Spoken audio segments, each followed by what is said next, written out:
What's good, y'all? Ball Noah Blaze or BKB here, and today we are getting into my 2024-25 Eastern Conference standings predictions. Last video was the West, so of course this video had to be the East. Now I've got my Knicks gear on, so y'all know who I'm rocking with to come out of the East. Not necessarily who I think will, but who I want to. It's been a little minute since my last video. I have been locked in on my schoolwork. I also had homecoming at my school this past weekend, so things have been a little busy for me, but I am now locked in and ready to go for the start of the NBA season tomorrow. It's NBA Eve. I'm super excited, but then let's dive into this video and let's get things started. So if you didn't catch my Western Conference video, I'll explain the tiers to you guys real quick, real fast so we can jump on in. So basically, there's so much nuance in the league that I could not tell you exactly where each team is going to be, but I do have a general idea of where I think these teams are going to end up at the end of the season. So that's what these tiers are, is basically you could be as high as or as low as the tier you're in. You could be as high as 2 or as low as 5, and I wouldn't really be shocked or surprised. So we're going to work backwards, and we can start with my very first team at my number 15 seed in the East. This is where I have the Washington Wizards. Now I'm not going to spend too much time on these bottom tier teams. Like the last video, simply, it all comes down to who I think has the better constructed roster when you're this low. The Wizards just don't seem to really have a sense of direction right now. Defensively, Alex Sarr and Bilal Coulibaly look really, really good. That's really the only silver lining they have. Go out there and show up, and hopefully you have Cooper Flag next year. For my number 14 team, it's basically the same thing. Go out and tank for Cooper Flag, but their roster is a little bit more competent, and that is the Brooklyn Nets at number 14. They have Cam Thomas, and the Wizards kind of have Jordan Poole and Kyle Kuzma, so I won't go out on a limb and say that these teams have no number one option, but these teams are looking for a better number one option. Cam Thomas is probably a really good second option, third option, but not as a first option. As a first option, he will have you in the lottery, and that's where they belong. Moving into our next tier, and this is where things start to get a little bit muddy. At number 13, I have the Charlotte Hornets. Now the Hornets are at my number 13 seed. I think it's a little bit too early to tell what they can be. Can LaMelo Ball stay healthy is a big question this season. This is one of the best rosters he's ever had. But LaMelo Ball is a really good basketball player. LaMelo Ball deserves to be an all-star once again, but he has to be on the floor. Brandon Miller looked really, really good last season and in preseason. And their number 8 pick, who I've heard nothing about, Saloon, I think is how you pronounce it, Saloon. He shot the ball well in preseason. He played a lot of minutes, so he got a lot of reps. And how ready he is at the beginning of the season, I think that's something to look at throughout the entire season. Is keep an eye on Saloon and how good he is in Charlotte, because he looked pretty good in the preseason. At number 12, this is where I have the Detroit Pistons. Now the Pistons have solidified Cade Cunningham. They've got him locked into a contract extension. They are building this roster around him. Cade Cunningham is their guy, and which he should be. And they kind of remind me of the Rockets of the East, right? And not just because of Ausar Thompson. Cade, Ausar, they've got Jalen Duren, Jaden Ivey, they have Ron Holland. They have a lot of young pieces, young, really good pieces. They got a bunch of shooting around Cade Cunningham. Last season, he was the only guy on the roster who could shoot. But now they have Malik Beasley, Simone Fontecchio, they've got Tim Hardaway Jr. and Tobias Harris. I mean, they've got guys who can shoot the ball a little bit. It'll open up something for his game. I think the Pistons aren't going to be outright as bad as last year. I don't think they'll go on another 50-game losing streak. I think they'll be an entertaining bad this season. But this is not by any means a bad NBA team. They just might need some more time figuring out everybody's roles just because of how young they are. But this is by no means a bad roster. Coming in at number 11, this is where I have the Chicago Bulls. The Bulls are content with being mediocre. Everybody knows that. The Bulls have no problem being the 11 seed every year, 9 seed, 10 seed every year. And they're at 11 right now, so obviously it's fitting. But the Bulls have no problem with being mid, so that's why I don't know exactly what direction they're going to go into. I don't know what this team is going to look like at the end of the season. Zach LaVine and Nikola Vucevic might still be here. They shouldn't still be here, but they might still be here, probably will still be here. I don't know how to gauge the Bulls. So I have them at 11. They have no problem being average, so that's exactly where they'll be. At number 10, this is where I have the Toronto Raptors. The Raptors are one of those teams that surprised me this preseason. I mean, they actually didn't look that bad, all things considered. They're already dealing with some injuries. The big three for them of Quickly, Barrett, and Scotty Barnes has not played together just yet. But when their guys were on the floor, the guys who are going to play games, the rotational players did not look that bad. And for what it's worth, the big three is not the worst big three in the league. So I think they'll be entertaining. I think they'll win some games. They might be able to beat somebody in the play-in and sneak in, but we'll have to see.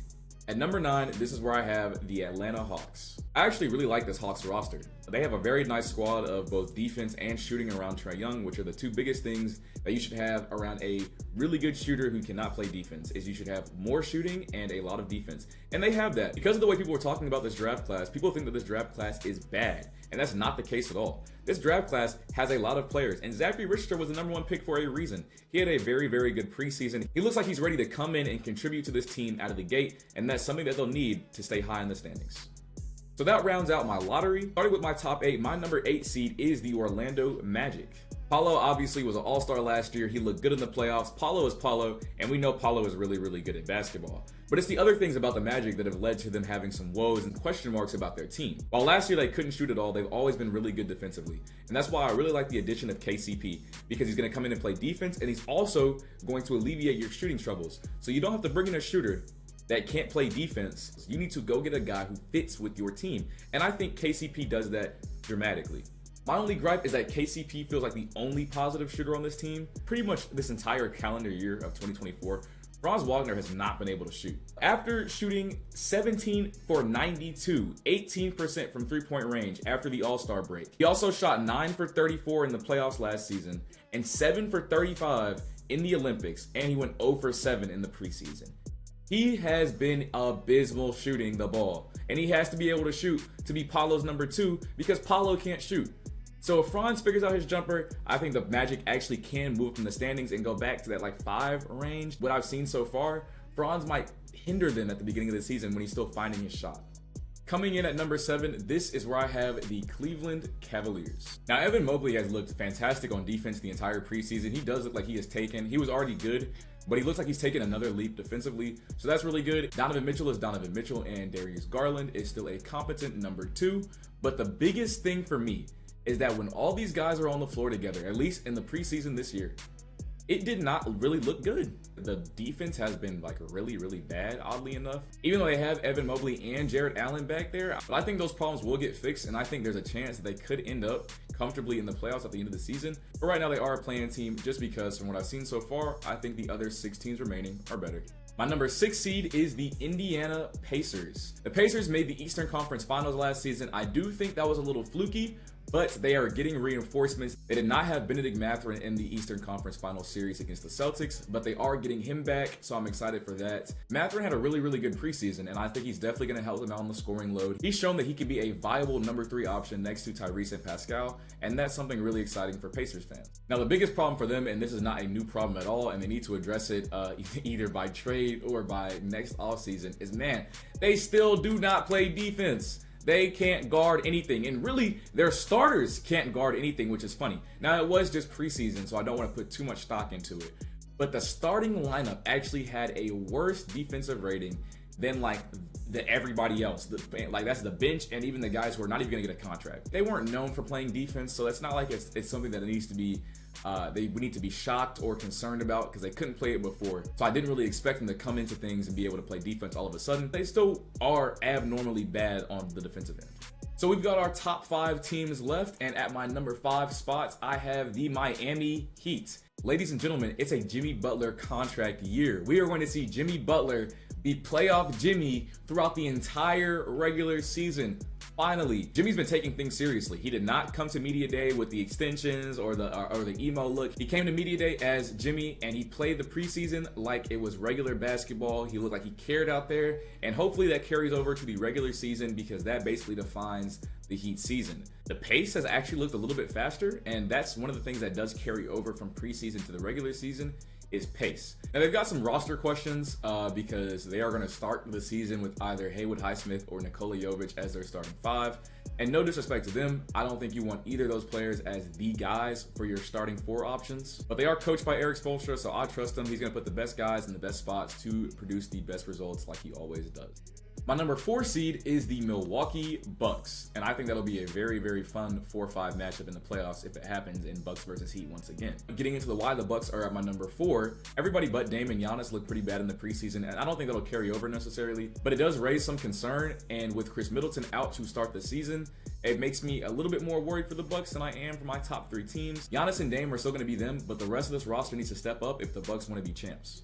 And we're finally at the top 3, my favorite parts of the video. My number 3 is the New York Knicks. Now, the Knicks have been basically playing 2K over the past couple months, doing all these trades to get all these guys in. They brought in OG last season. Then this offseason, they bring in both Mikal, and then a couple weeks ago, they bring in Cat. I mean, like, dude, they have been all over the trade market. The Knicks are clearly going all in, and that's obviously a good thing when you have a championship window right now. But the only problem with doing all these trades is that it's left them really, really thin. They don't have a good bench. I mean, really take a look at this depth chart and like knowing that Precious Achiuwa is going to miss a few weeks. Mitchell Robinson is out until 2025. Obviously, Cat's going to start at the 5. You're going to have Mikal Bridges over at the 2. And then you'll probably move Josh Hart up into the 3 or the 4. So that leaves your bench as literally Cam Payne, Miles McBride, and Jericho Sims, at least to start the season. But even that alone is really, really bad. Josh Hart didn't hit a single 3 in the preseason, and Mikal Bridges was just as bad. But I do think that they will have things figured out by the time the season is over. And of course, with only 2 teams left, you guys know how this goes. Once I show you my number 2, you will know my number 1. At number 2, I have the Philadelphia 76ers, which leaves number 1 in their own tier, by the way, because I think they are a locked in number 1. I do not think anybody will be better than them in the league is obviously the Boston Celtics.